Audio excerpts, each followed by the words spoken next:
آمادگی تشکیلات اداره و مؤسسه‌های بودجتی با تیر ماه زمستان سالهای 2025 و 2026 که مورد توجه حکومت جمهوری تاجیکستان و به خصوص پیشوای ملت محترم امامعلی رحمان قرار دارد، در ناحیه ظفرآباد نیز با مبلغ‌های جدا نموده مقامات اجرایی حاکمیت دولتی ولایت ناحیه صاحبکاران شخصانی سخاوت پیشه در سطح ضروره قرار دارد. چنانچه در مؤسسه دولتی نگهداری راههای اتومبیلگرد ناحیه ظفرآباد به ما اظهار داشتند که برای زمستان گذرانی سالهای 2025 و 2026 آمادگی ها ادامه داشته، ذخیره 250 مکعب متر مواد ضد لغزش، 10 مکعب متر هضم، 3 تن انگشت و 1300 لیتر سوزشواری دیزلی به نقشه گرفته شده تا به امروز 150 مکعب متر مواد ضد لغزش، 1 تن انگشت، 10 مکعب متر هضم ذخیره گردیده تا سرشوی موسم آن به پورگی عملی کرده می شود. همچنین 4 عدد تکنیک‌های راهداری در حالت کارشایمی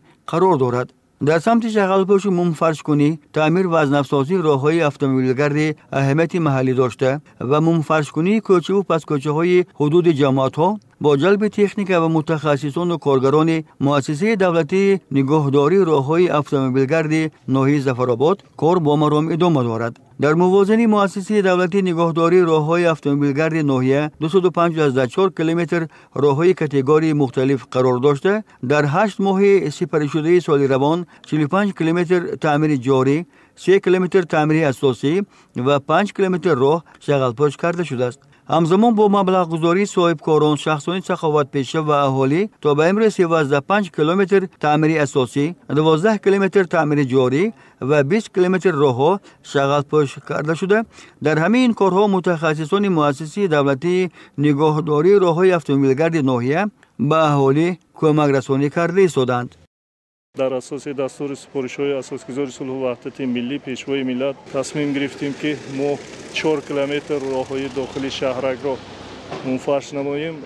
تا امروز 3 کیلومترش منفرش کرده شد. حساب شخص‌های سخاوتمند، صاحبکارا و بس نیتی به سفر حج کردهشان مبلغشان را برای تعمیر راه خرج نمودند.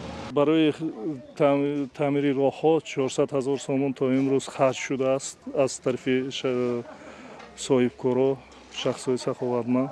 در اساس دستور سپارش‌های پرزیدنت کشور جناب عالی محترم امامعلی رحمان درباره آبادی محل ما اقدام گرفتیم که امروز در شهر کارهای آبادانی را رواج و رونق دهیم. در آینده باز همین تشبث را ادامه داده کارهای نیک را به انجام رساندنی هستیم. ما آینده نیز کوشش میکنیم که باز در آبادانی کشور سهم خود را گذاریم.